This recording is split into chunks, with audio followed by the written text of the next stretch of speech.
Welcome to I Hate It Here, the podcast for HR and people professionals, making the hardest job in the world just a little bit easier. I'm Hibba Youssef.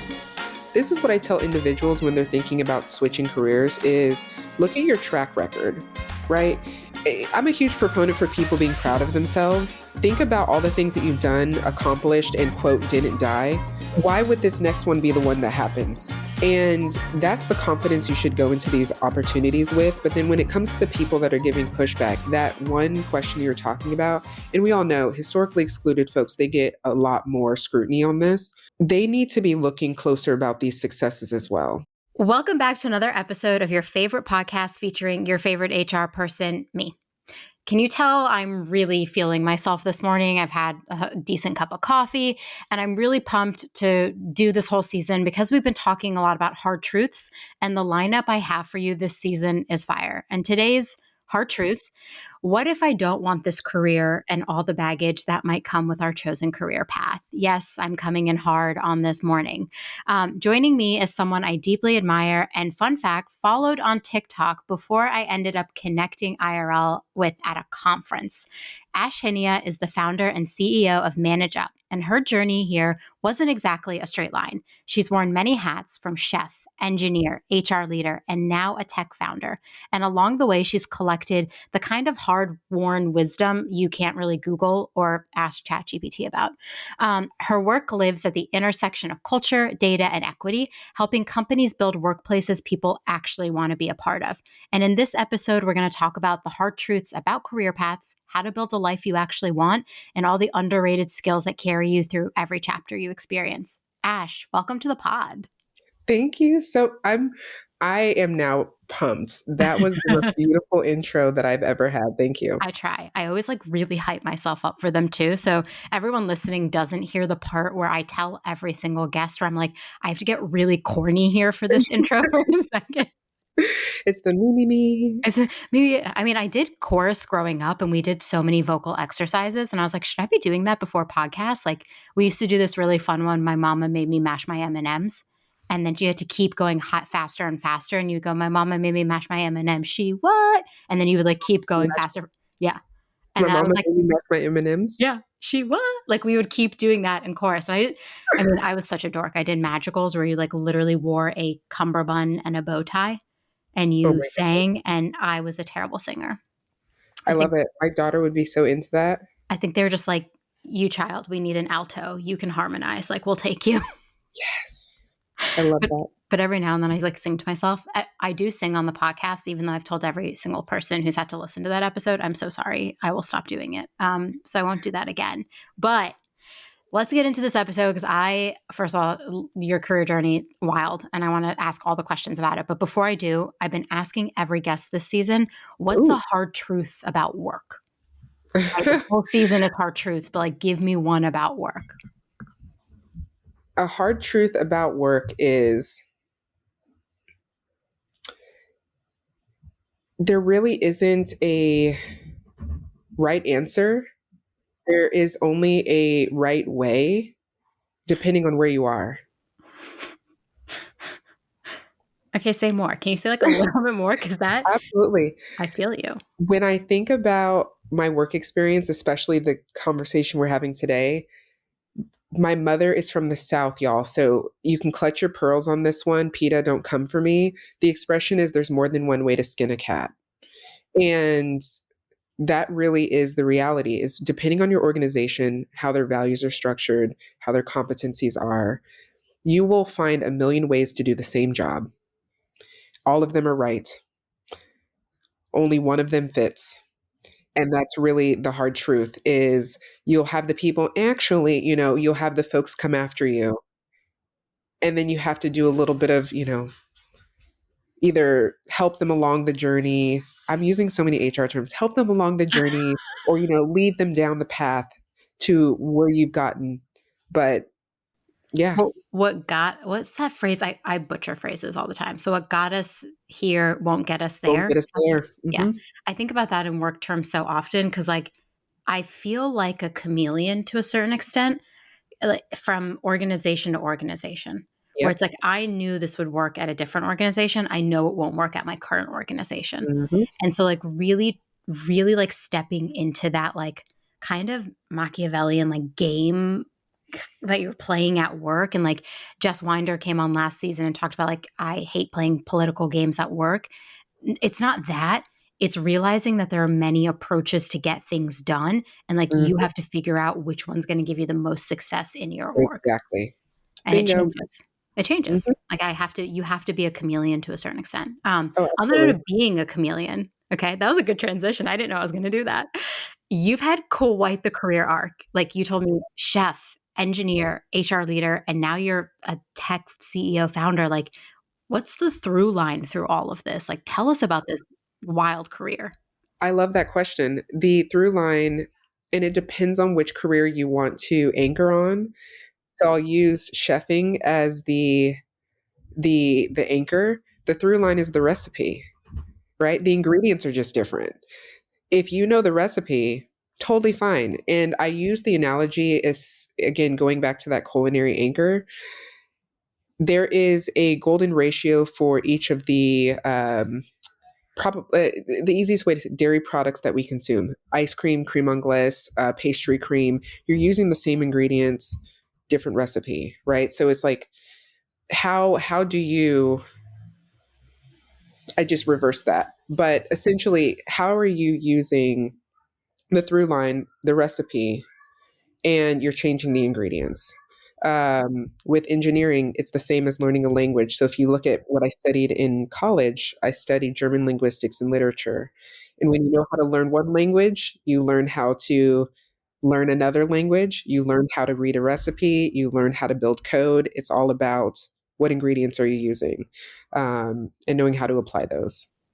I'm gonna think about that the next time I'm in like a really tricky HR thing. I'm gonna be like, what are my ingredients? Like, what am I cooking with? Hmm. Because that is so valid. And also, what does it say about me that my favorite pastry is an eclair? Can you Oof. decode me for a second? She's complicated. Well, you want a little bit more than a cream puff, right? Because made from Yeah. the Hmm. same batter. Hmm. You like chocolate on top, I right? do. So you get adding a little bit more decadence. No powdered sugar, No. so you don't like the fluff, but you're really in it for the core ingredient, which is the cream. This is my new favorite game I'm going to play with I you. love I'm it. just going to text you my desserts and I'm going to be like, what does this say about me that I sometimes pick a creme brulee? It's the most commonly gluten free one. So I have to pick that one a lot of times. I understand that. But I love a creme brulee and I love an Yeah. eclair. I went on a journey to try to figure out if I could make gluten free pâte à choux, which is like the dough that they Hmm. make eclairs, cream puffs with. And then I Hmm. honestly gave up because I was like, I don't think I could master this. A recipe for Okay, I can't wait.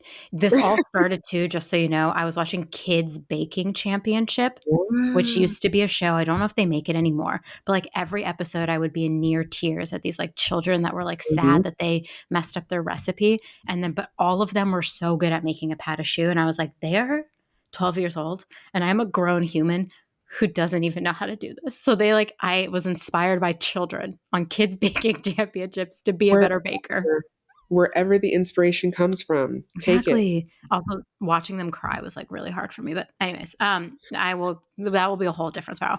What is one hard truth about changing careers that no one talks about? You have to convince the people around you that you have the credentials, right? The thing Yeah. is, and I mean, that's even when you do have the credentials that line up with with the desired resume. But specifically when you're transitioning career paths, there's this thing called transferable skills that everyone says that they believe in, and yet when they're presented with what transferable skills will do for a person who's moving from one career to the next, they're doubtful. And so you have to show them the proof of, yes, I was a chef, now let me show you how I can be an engineer. It's such a interesting thing for folks. Or I was an engineer, now let me show you how I can lead a people team. What do you mean? Where is the through line? um Meanwhile, I'm like, yeah, if you could be, if you're a chef, I think you can do anything. That's like one of the most intense, like in the moment kind of jobs. when you talk about pivoting, When you talk about moving fast on your feet, Yeah. there's nothing. And also, there's this, when you talk about people practices, right? There is nothing more difficult than pleasing people. And when you're in Yep. hospitality, that's your entire job, especially when it comes to food. And if you're like me, you get hangry. Yeah. So you have a very small margin to get somebody on your side about why their steak was overcooked or why their, broccoli Yeah. is wilted. Um, it's the same thing with people being in a It, people practice. it's so funny because I've had so many conversations in HR moments with like managers where they're like, "Oh, I really like this candidate, but like they haven't done this job before." And I'll be like, "Look at their last job. All the core qualities that you need in this job they already have." It's like the nuance of teaching someone just like icing on a cake. I'm gonna make so many baking, cooking I love references. it. Give them all to me. They're gonna Uh, hate this up. They're gonna be like, please don't do this again. But it is like icing on the cake, right? I'm a huge fan of like you don't need somebody necessarily who's been an account manager 5 times. They could have done customer success, they could have done customer support, they could have literally done honestly anything. As long as they have the core qualities it needs to do this job, they're qualified, in my opinion. Absolutely. And also, this is what I tell individuals when they're thinking about switching careers is Yeah. look at your track record, right? I'm a huge proponent for people being proud of themselves. Think about all the things that you've done, accomplished, and quote, didn't die. Mhm. Why would this next one be the one that happens? And that's the confidence you should go into these opportunities with. But then when it comes to the people that are giving pushback, that one question you're talking about, and we all know historically excluded folks, they get a lot more scrutiny on this. Mhm. They need to be looking closer about these successes as well. If you pulled them in for the interview, why would you pull in somebody who wasn't of interest into an interview, who didn't have the credentials, who didn't have some show of amazement that had you sitting in front of them in the first place? Or more importantly, if you weren't the one who chose them for the interview and you're just on the panel, ask the person who decided that they were a good idea to pull in. What did you see in this candidate that I'm not seeing? Yeah. I think that roundtables don't have enough of that real conversation that discuss the value that people are seeing and the projection of what they can do in the org or what hole they're filling. Yeah. We don't do so I haven't done this, but maybe I'll change my mind after this conversation. We don't do like calibration during the interview process. We Mhm. basically have somebody interview the hiring manager, they move through, they meet the team, and then if they make it to final rounds, they like meet our CEO. He wants to interview everybody, which I love for him. We're like a Yeah. small company, and I think it's very important that he be involved. But we don't get everyone together to talk about candidates. Mhm. And I don't know if I should change my mind about that or not, because I have felt like it can involve a lot of bias where people then will start advocating for the one person they want. Mhm. But I think what you said about asking those hard questions is really interesting because I could go into those and say, what did make the candidate stand out? And then we could Mhm. really uncover potentially some bias, unconscious or conscious, that we have in our interview process or within our Absolutely. hiring managers. There is a fine line with that, right? There's the we don't do it for the protection of introducing additional bias, That's a weird line. and people are already set in their biases when they are reporting on that. I Yep. think that there's no better way to catch yourself in bias than somebody else checking you.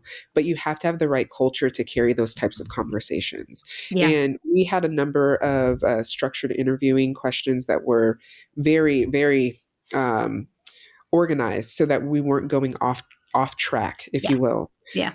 And so when people are talking about how that person answered that question or whatnot, it is easy to understand when they're jumping into their own bias because then they're diverting into the look and feel or appearance or Hmm. pedigree of the person rather than, well, these are the questions we ask. So how Yeah. did you get all that from what we ask?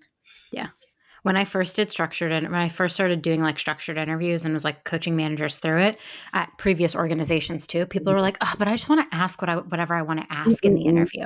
And I was like, "You will not ask any questions that I don't tell you to ask." Like Yeah. the line is you have to ask the exact same question to every single candidate. Otherwise, how are you going to assess them across each other? If you're Mm-hmm. trying to pick a person, you can't ask 15 different questions to each candidate and then be like, well, I don't know how they all compare to one another. Mm-hmm. So, More importantly, that wonderful question that we always want to ask, which is tell me more about yourself. hate that question. I hate it. And also, it's the number one bias question within an interview, especially if you are revealing what are you doing on the weekend? Oh, I went Yeah. to a Coldplay concert, you know? That was a little seed for those folks who are following along with pop Yeah. culture. But right, what if your team doesn't like Coldplay? Or what if they don't like the people who like Coldplay? Yeah. Problem. I mean, if I was a candidate interviewing in this market and I thought I was going to get that question, I would look at the LinkedIn and like social media of every single person on the interview panel. I would find something they posted about, and then I would make up whatever my interests were around their interests. Work smarter, not harder. Come Like on, y'all. that just feels really evil that I said that out loud, but like that's the bias game. Like if we know that That's there are bias in hiring and we want to combat it, like maybe on the candidate side, if you're getting everyone that wants a question. bestie at work. Come on now. I mean, listen, I always say hiring or interviewing is like dating. And so you are putting Mhm. on your very best show from the entire interview process, and potentially who you are presenting yourself as is not necessarily like who you're actually going to be in the organization. Right. And that's tough because we It have is, to. I mean, the market is so awful right now. Like I don't fault anybody for doing anything they need to get a job, to pay bills, to live in this world. honestly. Full stop. Like it's just hard enough. Um, okay, moving on. I feel like we're gonna have a lot of tangents, and we're probably gonna come up with like 16 different episodes during this one episode. So I have a feeling you're gonna come back a lot more. Oh, I Was there a moment that you realized the dream job you were chasing wasn't actually your dream? love it. uh, I know I said therapy today. Like yeah. let's go. More importantly, there was a moment in time where my identity was challenged in the work that I was doing that made me realize what I was trying to contribute to the world was not in alignment. Mm, And I think that you can do clearly by my career. I've had amazing opportunities in my career, and I have done it at a number of different arenas. So, kitchen, corporate office, etc. And I feel like I'm contributing the same. hmm, And it was at one point, and it was a job maybe 12 years ago, and there was some stuff that happened at the company, and this partner that was there that day said something to me that was rather derogatory. And with all of the things going on at the company, when I had mentioned this to a leader, the response was trash. There was a whole bunch of stuff, and I realized none of this actually aligns. mm, None of it. And if I can't come to work, so what had happened was I mhm. shaved my head, and which you'll either find me with locks or with a shaved head. And there was just some negative commentary that came from that was directly attached to my career choice. And I realized this is one, my identity is not in alignment with what I'm doing. Yeah, And the only way that that makes sense is when I'm contributing the way that feels authentic and like the what I know I'm here to contribute. yeah, Diverse opinions, directness, more elaborate consideration on how people exist in their spaces. And then you apply it to wherever. That became what I did in engineering. That became what I did on my people teams. That became what I did in the kitchen. So again, it goes into these transferable skills. If the hole you're trying to fill at your organization is this, and I was aligned with that, I was going there. yeah. It's so hard because, like, when people are like, "What's your dream job?" I'm like, to win the lottery and to never work again. That's literally my dream job. But growing up, like when I first entered corporate America, I had these like really lofty, like, I want to be a C-suite by the time I'm 35. Just like these really silly little milestones I set for myself. And then I got there, and I think I was supposed to feel like I had really fulfilled something. And instead, I found myself wondering why I even set that goal Yeah. and why I even considered something to be my dream. And I like Hmm. think less about my dream job. We all have to work, right? Like there's no reality in which we don't. So I have to have a job. But my dream job is one in which I'm accepted for who I am. And the work that I'm doing with the people is work that feels fulfilling and values aligned with me. It's less Percent. about this job. Like I could be in HR, I could be in engineering, I could be honestly, I could be in business development, I could be in sales, I could do it all. But as long as the people I am doing it with have the same values as me, treat me with Mhm. kindness and respect, and let me show up how I am without making derogatory comments about my Mhm. hair, which I've existed in environments where they have. Mhm. I think that's the dream. Yeah. Like, And I mean, multi-hyphenates is a real thing these days too. This my experience is going to become less of an anomaly and more of the real story behind how people are showing up and getting paid. I'm not even going to say making a career or having a job yeah, because that's not where people are anymore. And shout outs to Gen Zs out there who are changing the game for all of us and considering, did I just spend my entire 30s climbing a corporate ladder that for what? and those are the real questions that are coming up. And going back to your original question of your career and that dream job, hell, I wanted to be a veterinarian. um, but then you go to where I go to where and how I want to contribute to the world with the skills that I have, and that looks like a number of different things. Yeah. I think, like, especially the point you made about Gen Z, like, we are experiencing, like, Gen Z will be the majority of the workforce, I think, in 10 years, right? It'll Hmm. be like millennial and Gen Z. And I think the conversation around careers and what it actually means is going to be so radically different in 10 Hmm. years. I just feel like in my career, when I started early, it was like become a manager. Then when you're a manager, then you become a director. Then when you're a director, you become a VP. And then when you're a VP, you're a C suite. And I was like, yeah, like I want to do all these things. And like, I love managing, but imagine I didn't like managing. Right. Imagine I like hated giving feedback. I fucking love giving feedback. I'd be giving feedback Hmm. to like random people that I meet. I'm like, can I give you some feedback? Please, My please, my please, please, dentist. please. I was literally at the dentist yesterday. I was like, can I give you guys some feedback? You text me a lot. And they were like, whoa. Oh, wow. I gave my dentist feedback once. She wasn't ready. Yeah. The sign-in experience was horrible. We're And I'm like, I'm sorry, I have some feedback to give you. Are you open for that? It was I'm really always really polite when I do it too. I'm not like Mhm. nasty. I'm not like yelling at them, but I'm always like, hey, but like, imagine I didn't like any of that. How would I have conceptualized my career then? Right.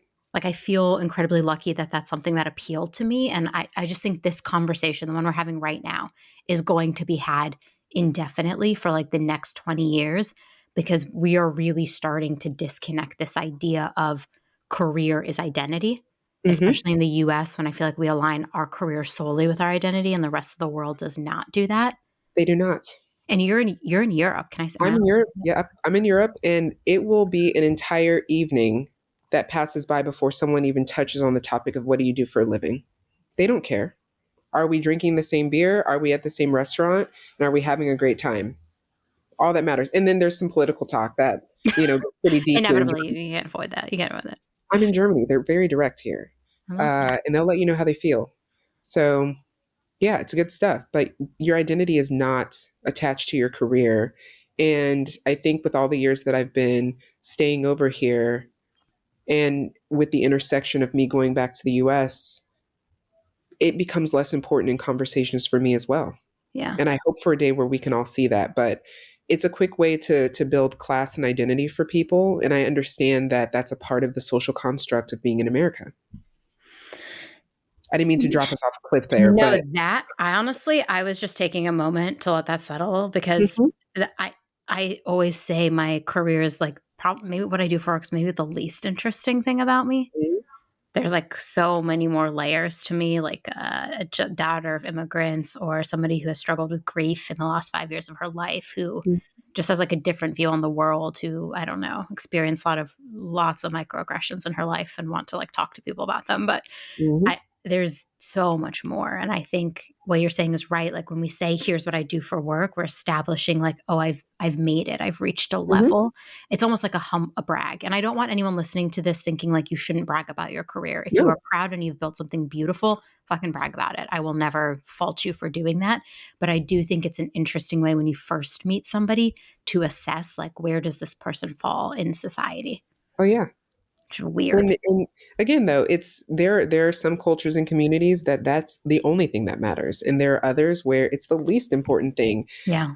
That's just that's part of the game is how This are we assessing people and their value? Yeah, this is why I don't think I would survive well in San Francisco I don't know if this is like my impression. By the way, if you're listening and you're in San Francisco, please tell me if my impression is correct. I feel like everybody there is like, I work for this startup. I work for that startup. What do I you mean work for this. saying it? They wear it on their chest. Oh, I don't know. I've actually only been to San Francisco one It's time. the swag game, right? And I did live in San Francisco, so I can talk on it. Okay, Uh, good. 'Cause I did not. yeah, I mean, the first thing, being an employee experience, one of the number one things that we have to solve as an onboarding experience is what swag we're going to provide so that people can brand themselves with the companies they work at. People can come for me on this. I will respond to you on social media and I'm happy to engage because tell me I'm wrong. I paused because I was like, you're not wrong. You're not. I mean, swag is like a marketing expense most of the time, right? Because it's Mhm. marketing for the company. Um, yeah, I just that's the other thing I think about a lot. I like maybe I've worked at like one or two sexy companies. If someone would describe them as sexy companies, I've been having this conversation a lot with multiple of my friends, and it's like, why does the LinkedIn algorithm give authority to people who have worked at these like well-known companies Mhm. when there are probably HR leaders at less well-known companies doing really great work that never get the credit Phenomenal. or don't get access to certain opportunities because they don't have those like sexy names on their resume. Oh, heavens. Well, here's my quality engineer person popping out. When you are assessing technology on usability, you're always going to use the most common technologies to assess whether you're in the right arena or not Hmm. for your own product's usability. And you will, I mean, this happens in product as well, where they compare this button should be here because of this. And, we do A B Yeah. testing, but the forever scroll, I remember when the continuous scroll came out, Hmm. and it was because of Instagram, right? You think Hmm. about these things and how these big companies are impressing the industry, but it's not just in technology. It then becomes how are we modeling after these companies in our onboarding, in our recruiting, in our HR practices. And that's why they have such a platform on places like LinkedIn, because people are just mirroring what they consider or they see as best practices at these other companies. But Does we that don't mean know it what it's fits like at to work yours? there. But like that's my Exactly. and we've heard you and I probably have both heard horror stories of what it's like to work at every major tech company. Oh, yeah. And I'm not saying anybody in HR at those tech companies is awful. They just have like systemic issues because they're so big and Yep. potentially actually fixing those issues will never happen because there's such a big conglomerate and everyone wants to work there. So Mhm. they're not really incentivized to fix a lot of the issues, even if Right. they want to or do. And I don't know. That's my problem when people are like, where could you work? If you could work anywhere, where would you work? And I always say the same answer, At my everywhere. home. Everywhere has problems. Yeah. Everywhere has problems. Like I'm not glamorizing any company because every company has problems. Every company has problems. And pulling this back into this transferable skills Yeah. career transitioning, this is why we need more people from other industries. This is why we need y'all to to go from one industry to the next, because the creativity gets lost in the sauce when you're only mirroring these large companies. And Mhm. it's repeat offenders too. They do it at one company that's 1,500 person company. They go to a small startup that's 30 people and they try to do the same thing. Why? Why do you want to do the same practices? Is it because you're comfortable with them, or is it because it fits the needs of the organization that you're working in? And I think Mm. that creativity gets lost when you are a stamp and repeat individual who's only worked in one industry, who's only seen it done one way, and then you go into these other companies. You have no creativity. That's generalized, clearly, y'all. So Yeah. don't come for me on that one. But people who come from other industries have seen the same recipe played out in other ways. Yeah. Let them try it on for size and give them the chance. You have to hire them to do that, though. That's a good point. Yeah. I mean, I feel like we could talk about this forever, and that's not even the subject of our episode. We'll come back to that. I think there's beauty in like rethinking how we do everything. That's what I'm always pushing myself to do. And I think when you talk about transferable skills, something that really stuck out to me is like so many people are genuinely afraid of starting over. It's like Mm-hmm. really scary to start something new. I picked up two hobbies this year and I was like, holy God, this is terrifying to like not know how to do something well. Like what advice do you have for people who are kind of like stuck in that fear loop? Like you've made that transition, started over 4 times, 3, 4 times?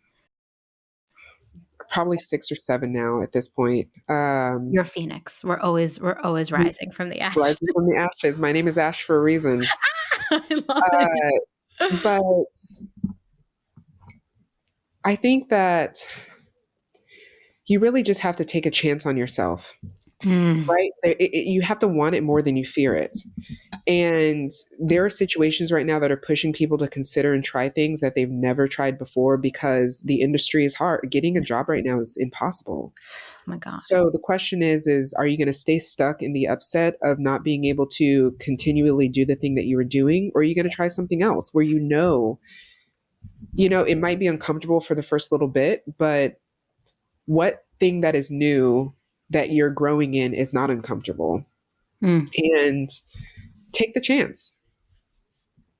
Take the chance. It's so scary for a lot of people. And I'm Mhm. somebody who also like I almost was a product manager, and then I ended up in HR. I really thought like my dream was to like build products with people Mhm. and argue about the button and the scroll would be like my dream day. And I ended up in HR, and I remember being so scared but realizing that like the way I thought about products could be the way I think about people. And Yep. like people are a product that I can help build, cultivate, transform, and that really translated for me, but it was really scary. And I think when I get really scared about something, I always stop and ask myself like why, and it Mhm. mostly comes back to that I really want it, You really and want it. I'm afraid, and I have to remind myself like you will never get it if you stay afraid. Yep. Ask more questions. Do anything you can to understand the landscape that you want to transition into. Send the email. Send the DM. I think that's how we started talking, Yes, right? I either yes, sent a yes. DM or Yeah. something TikTok like that. DM. Uh, Send it. You never know who's going to respond, and that's something I've learned also in my career with all of the changes is that there are amazing people out there willing to tell you how the world works for them in their space, Yeah, and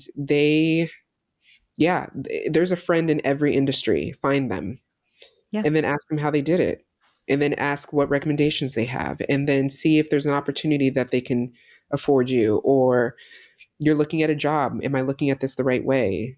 Do a practice interview, do something. yeah. I like shoot your shot. I just always say shoot your shot. And everyone's like, how did you get to where you are? I'm like, delusion. There's like Hmm. that one Oh, Renee Rapp. There's that one Renee Rapp interview where they're like, why did you think you're so capable? She's like, delusion. And I think about that every day. I'm like, who is telling me I can't do this? Literally no one. Society may put up roadblocks for me to not be able to do something, but that does not mean I should not do it. And so I love this shoot your shot, reach out to people, talk to people from different industries, talk to HR leaders in different industries. Like an HR leader in tech might offer you a different perspective than an HR leader in government or an HR mhm. leader in education or an HR leader in healthcare. Like there's so much we can learn from just one another and asking questions. And people I have found, you're right, want to share that expertise with one another. Yeah. They want to connect. Our world is If like, they're not being a jerk, but no. because I there mean, are jerks out there. some people are assholes or have really Mhm. full inboxes like me where I try to reply, but I get buried under so many DMs. I'm trying so hard. That's the name of the game. My favorite signature on an email that I received was, you respond in the time that makes sense for you, and I'll respond in the time that makes sense for me. Oh, I love that. I might You need know? to start putting that in there. I'm gonna have to start putting that in there. Well, we'll Mhm. see about it. I want to talk more about these like transferable skills because we've touched on them, but I think there's something to be learned. Everyone has something to be learned about what skills of theirs are transferable. But what's Yeah. one skill that has helped you across every role you've had? It's the asking questions. So being inquisitive, Curiosity, man. I keep curiosity. it's one of my three core values. Hmm. Everyone who listens to this podcast hears me rave about curiosity. Yep. You just have to keep asking why. I've built an entire career out of asking questions. I did TikTok about this the other day, where how are you gonna progress if you're not asking questions? Yeah. And more importantly, how are you helping people understand how you're thinking about things if you're not asking questions and sharing your thoughts? I just think that being curious about stuff, one, you start to discover more about yourself than even the arena that you're in, but you learn a ton of cool shit along the way. You Yeah. know, it's like I never knew that I would love beets. Beets is something that I never ate. And then in I hate culinary beets. school, there was this one. I was in a garde manger class, Okay. and there's the teacher was Austrian, and so Austrians do a lot with beets out here. And I was like, ugh, I just can't get over the color, the smell. Ugh, And he's like, just try it. And I was like, well, what does it taste like? And he gave me the most elaborate description of how he tasted beets, and it sold mhm. me. So I tried them, and I loved them. I never knew I would like beets. I don't You like know, beets, but I'll figure that one out for myself on a I later date. mean, call I'm me, sure I'll tell you how they taste. we can figure out a recipe for it. No, I mean, it's so interesting because people always ask me, like, what do you think skills HR needs to like be the best HR leader in the future? And I'm like, it's two things. To me, it always is these two things: curiosity and creativity. Yep. If you are curious about everything and you are creative enough to redesign systems and come up with new solutions, I think you will be a great HR leader for the future. Hmm.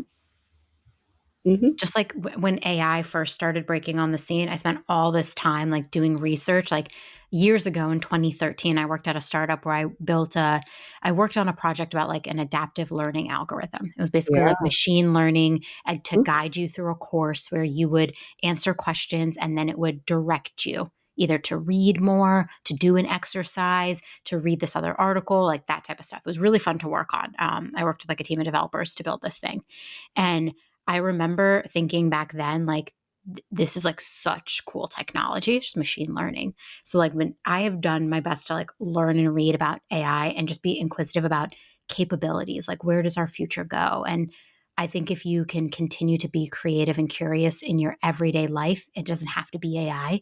It can just be like your friends, You're fine. recipes, foods you're Mhm. eating, just ingrain that somewhere. And I think you will see a mindset shift in yourself if you practice being curious. Yeah. And I'm gonna pair that with the intent to really hear the answer, Mm, right? So there are some people who will ask questions just to agitate or just to present themselves as being hmm. inquisitive or curious. Make sure you pause for the answer. Um, and on this note about HR folks in general, don't be fake, y'all. Don't be fake. Just say the thing, This is do hot. the stuff, because the people that you work with know when you're being fake. 100%. They know it, and it's never a great experience. You're wondering why, why didn't I hear about this soon? Mhm. Because you're being fake, and nobody wants to work with you. So, That's it's hard. To balance that line. That was probably like one of the biggest lessons I learned in my career because I hate lying. I'm a terrible mhm, liar. Honesty is my one of my other three core values mhm, because I'm just not a good liar. I have like little time for lying. And so when I started doing HR, I was like, oh my God, why do I feel like so weird in this career? Like, I can't be honest with people about things. And it's like, no, you can't be honest about confidential details, like really mhm. important things like how much money people make and who's on a performance plan and what's in the bank account for the business. But you can be honest in almost every other situation. Like when employees will ask me things that are confidential, I'll say, I can't tell you that. That's confidential. That's what I'm saying. That's the directness, though, and that prevents the lie. Yeah. Is there are too many people who don't recognize that's the boundary. Is you can actually say, actually, like, I can't discuss that, I can't or tell you that. that's not up for discussion, or Or that's like, not relevant for this conversation, or that's not information you need to know. And there is nothing the matter with saying that when it's honest. yeah. Uh, Even when people are like, "Well, I want to give this person a promotion." And I'm like, I was like, "I can't promise you anything. You can mhm, recommend. I have to go deal with the powers that be. Like, I don't mhm, unilaterally make decisions at this company." And so I feel like I balance it with like a sense of humor and just like mhm. directness where I'm like, "I can't tell you that or I can tell you that. truly you shouldn't be asking that, or you shouldn't be worried about that. And here's what happens in the end. But like, I think for a really long time, I struggled with that fakeness because I felt like I had to because of my job. I felt like I had to. So there's a whole other episode in me about this that Yes. I won't get into right now, Okay. but can we Part two. please touch back on this? Yes. Because we should talk about the what is required as an individual in HR and why people feel the way you felt versus what can good HR look like when we are honest about the systems that play in HR. Yeah. Yeah. We can definitely come back because I feel like I've been also kind of ranting about that quite a bit, where Mhm. everyone with the Coldplay scandal, where people are like, "Oh, this dude, the head of HR," and I'm just like, I have so many things I could possibly say about this, like Mhm. so many that would like people were like, "You can't blame HR," and I'm like, okay, first of all, CEO abused their power, but second of all, you kind of can blame HR because we know relationships are not supposed to be happening like that. So to But when the then people making the decisions take part, yeah, when people making the are in decisions, bed with those decisions, it's not great. mm, It's not not great. great. Okay, moving on because that's going to be a part two, and everyone listening will probably DM me and be like, "Record that episode ASAP." Um, when we're talking about transferable skills, what do we tend to overlook that could actually move the needle? That literally they can come from anywhere. So, for example, my engineering background came from building video games as a very poor child. Cool. Right? Cool. Yeah. My brother and I used to go to places like Goodwill and the Dump, and we would Yeah. find consoles and we would build them and we would program them, and that is the foundation of my engineering experience. I did not know that I was coding in the way that was a whole career for people Yeah. until someone actually offered me a job in the industry. It was a mistake that I am in engineering. Wow. I don't think it was a mistake. So, It was all meant to be. I believe in sure, destiny. a mistake in that they did not know who they were hiring when I mean, they didn't know who they were hiring when they hired me, you know? No, I'm joking, but a friend of mine was curious about me doing some work for his company, Yeah.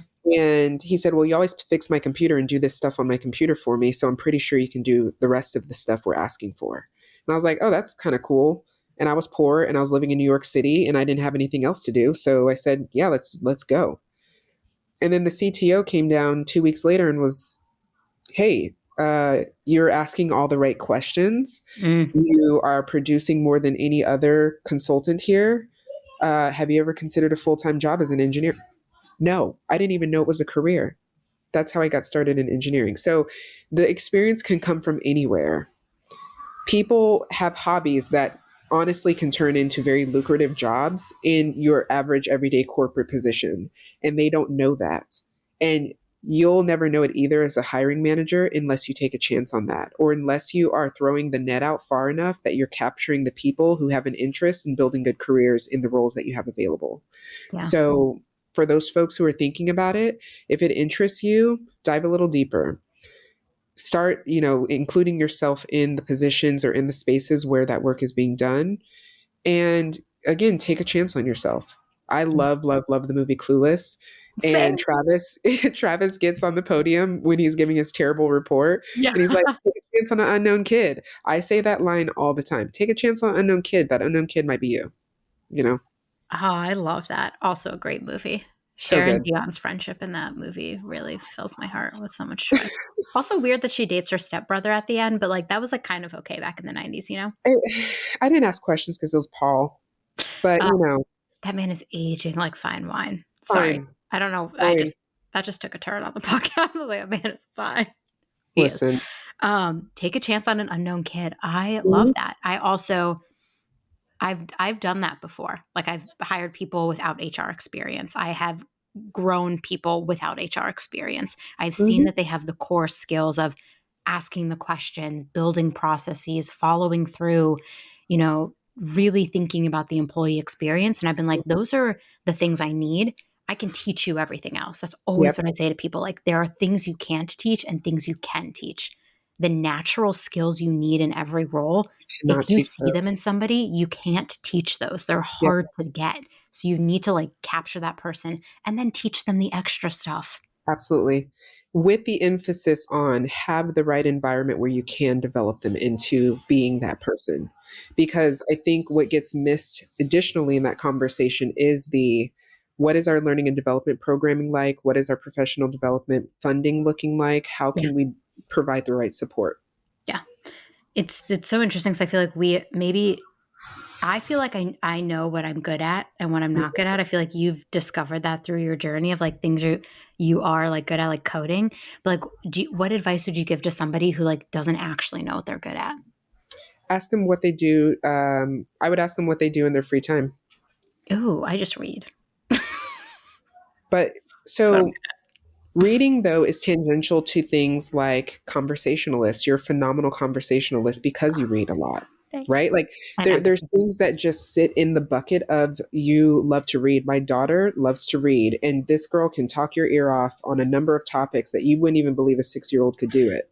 Same. But what are you doing in your free time? If you're scrolling, TikTok or whatever, what about TikTok? Yeah, besides the numbing effect of TikTok, let's be Yeah. honest, some people use that as a opportunity, but what is it about the things you're doing in your free time that draw you back time and time again? Yeah. Ask yourself the curious questions. Why am I spending time on this? Yeah. Look at Oh, your I love search bar on Google. What are you Googling the most? Oh, don't do that. I've been Googling a lot of fanfic, so, like, I'm not looking at my search bar. I want to hear it. I want it all. Oh god, I've been reading way too much Hermione fanfic. Mhm. That's so interesting. Yeah, I never thought listen, I never connected reading to being because 'cause I've always been a lifelong reader. Like, as a kid, you could find me with my books. My mother used to tell people, like, she would rather have a book than food. Like, she would sacrifice eating so that she could read a book. And even now, when she sees me with books in my hand, she's like, "You are just your father's daughter," which is just that's what I did with my dad. Like, we spent a lot of time in bookstores, and I didn't really connect it to my career, honestly, until I was maybe, like, a few years ago. And somebody was like, "Oh, like, what do you do?" And I'm like, "I love reading." And I did a bunch of research, like, readers are more empathetic. I Mhm. feel like it helps me consider perspectives in every conversation, and it helps me try to, like, understand the psyche of somebody else and what they're going through, and I think it's just so interesting that I dismissed it. Like, literally, when I asked the question, I dismissed it as a thing, but there's so much I have learned simply from reading stories. Yeah, So there's something to be learned from, like, everything you do. absolutely. Oh, I I love feel that. I mean, I love reading. It was really funny in the TikTok I made about the CEO CPO relationship. Somebody was like, "We're the book talkers because like somebody's going to write this book," and I literally commented back, "Good thing I'm a writer and I have been working on a CEO head of HR rom com Okay. for 3 years. I I have been can't like wait. dabbling with this rom com of like." CEO and head of HR fall in love. Mhm. Like, but like I also made the head of HR a consultant, so it wasn't as bad because I was like, it's pretty bad. Like that's a relationship you're not supposed to explore. I But then I keep mean, but then I keep joking. I'm like, what's the ultimate enemies to lovers relationship? CEO CFO to head CPO. No, I'm just of kidding. That's actually better. No, you can't have that budget. Mhm. Mhm. Okay, well, let's just say I'm manifesting a workplace romance novel career for myself at some point. Okay. Okay. Are there any skills that you had to unlearn in order to grow? Yeah. There's a few actually. The one that came Mm. to mind that I laughed at was venting out loud. Oh God. Venting out loud. This is more of a personal and cultural thing that I needed to unlearn because to me, the Black community, and I'm speaking for myself, the Black communities that I exist in, we take humor and we take speaking very almost like brazenly about situations to define how we feel about them. And when I'm in a corporate environment and that's the way that I am handling a situation, especially on a people Yeah. team, it is perceived as complaining or it's perceived as um, eh, not keeping a level of professionalism with it, which is very interesting because to me, I'm actually processing as I'm doing it. This is Mhm. how I connect with the other people on the topic. And so I had to learn I'm actually on a team of all white women. This is not going to work. very well in the long run because it kept coming back in my reviews. And I was like, oh, so what I saw as bonding with my coworkers was actually them seeing unprofessional attributes about me. Yeah. So that's something I had to unlearn specifically in people. But there's plenty of other things. The way I gave feedback, um, asking people if it was time to give feedback, if they were open to it. I had to stop doubting my instincts.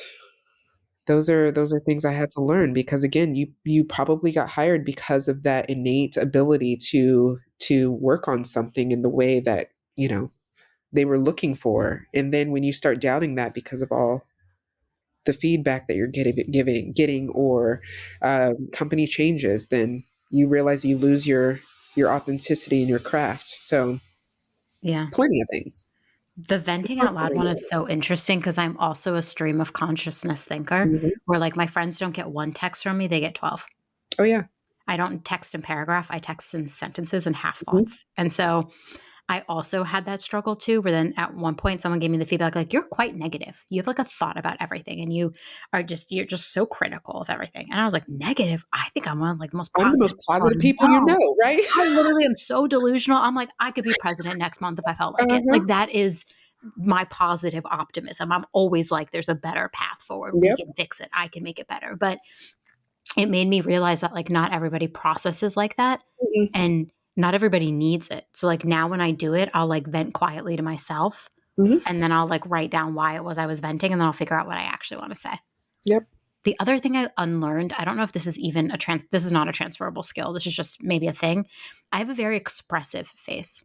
Mhm. So Oh, you gotta fix your face, baby. when people be saying stupid stuff in meetings, you can tell on my face I think it's stupid. Mhm. And it happened like a few people were like, "Oh," like they gave me feedback about it. So I like really started to like curate a neutral face and Mhm. now I almost use it as like a humor bit. Oh So yeah. like when my CEO says something that he knows I'm going to have an opinion on, he'll be like, "Oh, there's her face." And I'll make a and it's become like a bit for me. It's not a Mhm. transferable skill, but I don't know, just like realizing expressiveness in the workplace like looks different for different people. And I mean, that can be a transferable skill. Let's be honest. There are people who, especially if you're working in compliance, you're working in legal, you're working in some of those more um, structured areas of the company, you do have to keep a certain level of presentability about yourself to get through the tasks and the materials that you're handling. Um, yeah, it's not for me. I'll say that much because, again, I've sent a number of fix your face texts during meetings before. And luckily, the my face is not as expressive. I've controlled that quite well over the years. But the thing that I struggle with, or that I did struggle with in the past, was uh, recognizing that when my tone of my voice changes, Mhm. people tone check you. And again, that's racism also. I will call that out. Mhm. But I've learned to speak very monotone. And I think that was one of our first conversations we had where I was joking about my TikTok videos where, yeah, I'm not very expressive in them and I talk very, that's my bit Yeah. is, Ash, you're always so serious, you're always so straightforward. That's a learned skill. Yeah. I unlearned being expressive because people wanted to translate that or they wanted to communicate that into, oh, well, you're angry, you're mad, or you're this or that or the other. When I'm not like chipper in meetings or if I don't have like a certain like tone, like this tone, sometimes I will do the monotone thing. If I don't have this like this to me, someone will almost always slack me after the meeting, be like, "Are you okay?" Oh gosh, I can't stand the "Are you okay?" Slack messages. All every time. I'm like, "Oh yeah, I'm totally fine." Like I'm just like distracted or I have something else on my mind. My CEO has gotten to read me very well, so he knows when I'm like not present in the moment or I'm struggling with something. He almost always knows just simply from how I'm showing up, and I appreciate that about our relationship that we're like so in tuned that he can tell. And he Hmm. doesn't usually slack me the "Are you okay?" He'll wait till later and be like, "Hey, following up, like, do you good? Do you need me on anything? Like, what's going on?" And then I will tell him if something else is going on or not. But for a long time, people would slack me afterwards and be like, "Are you okay?" And I'd have to be like, "Yep, totally fine. Just don't feel like being the over talkative person today Yep. because I Oh, and yap they all hate the that. time. I just want to chill." Okay, I want to touch on just a few more questions about being a founder, because you are a Mhm. founder. And that is a new career for you, right? Yes. You've like done it all, dude. You've done Mhm. so much. What prepared you most for becoming a founder? And then what caught you completely off guard? Okay, that's actually a really good question. What prepared me the most for being a founder, honestly, was curiosity. Curiosity. The number of times you're in meetings with folks, you're asking questions about how am I solving your problem? And you realize very quickly being a founder is not about you at all. At all. It's about your ability to chase down a solution uh, and find the right solution. So you'll find a number of solutions, but you have to then hone it through asking continuous questions of, is this right? Are we closer? Is it where it needs to be? Um, and again, it's just this conversation continuously with me of I built an entire career on asking questions. I don't know how I don't know how else to say that, but Yeah, it really was about my curiosity. it's a huge takeaway. Has building Manage Up changed how you think about culture leadership skills? Or has it just reinforced what you've always thought? It's helped me to understand that problems just present a different face in different organizations, in different situations and scenarios. Everyone is struggling with the same thing. And that's why we can do that thing as a founder and say, this is the big problem. This is the problem we're solving. And then here's the solution we're presenting. And of course you can get more dynamic on how you solution. You can get more intricate on the pieces of the problem, but you just realize that the problem's the same for everyone. It just presents a different face. And yeah, it's kind of cool to see. I hope at one point we start to reimagine how HR is. So that's the whole point of Manage Up is we're reimagining how HR is seen from a tooling and a experience perspective is. But you have to find the people who are willing to go along with the journey with you on that, and you have to again be addressing their problems. Yeah, I love that. We're definitely gonna have you back for part two, and then we'll talk even more about that because I think you're building something pretty cool, and you are somebody who's done the job and knows our pain points so really, and that to me makes it exciting to see someone building a solution to actually help us, Yeah, versus a lot of tech for HR is built by people who have never been in the role. it's hard. It's Very hard. Yeah. Mhm. Okay, I want to wrap with like one advice question. What's one question you think everyone should ask themselves before chasing the next title or role? Oh goodness. The first thing that came to mind was how much. Mm, How much? How much time, space, energy, money is it going to cost you? And I don't mean cost on the negative side of that. I mean, at a certain point, you have to put your chips on the table. yep. And then you, the opportunity cost is a real measure in that conversation. But if you want it bad enough, you're going to slim that margin down to make that cost so small that the outcomes are just going to be amazing. So ask yourself how much and then do your maths and then get out there and do it.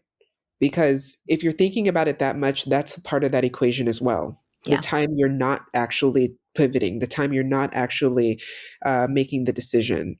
And that's another founder tip as well is the amount of time it takes you to make decisions is costly.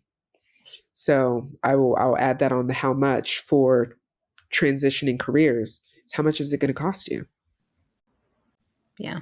You only get one life. Like we only get I mean, I only get one chance at this, and I'm trying to like wake up every day with no regrets and say I did something I loved. I filled my days with people I care about. And at the end of the day, I walked away like happy with how I showed up as myself. So I think that how Absolutely. much question is so valid. I am so grateful we spent an hour together today. This gives me so much energy for the day. You're definitely coming back for part two. I always link in the show notes everyone's contact info. But if people want to find you, get in touch with you, learn more about Manage Up, what's the best way? So Manage Up, LinkedIn, manageup.com. Also TikTok. I'm on TikTok. You Ash, are. Founder Ash is the name, and that's where I spill all my most ridiculous thoughts. It's about shenanigans. Sometimes, I talk about corporate, but it's usually shenanigans. I need to Um, be doing more shenanigans because, like, I'm over here, like, being crazy in between meetings, being wild in it between works meetings. though. Sorry. It Yeah. works. Just, Mhm. the niche is me, is what I Yeah. say. The I niche is me. You get what you don't get from me in meetings. The My niche team knows is I'm a big me is what I'm ball. gonna start saying The to niche people. is me. Ash, I love that. Thank you so much for being here today. You are always part of You're the pod. You're welcome. one of my favorite TikTok follows. To Thank you. watch this come to life, this episode come to life from following you on TikTok and just like, first of all, the algo knew me. It like delivered you to me. And I was like, thank you, Yep. algorithm gods, for giving me this gift. I love it. So thank you, and you'll be back soon. Thank you. Thanks for tuning in. Keep up with all the latest HR resources by subscribing on Apple, Spotify, Google, or wherever you listen. And if you love I Hate It Here, tell an HR friend. I'll see you next time.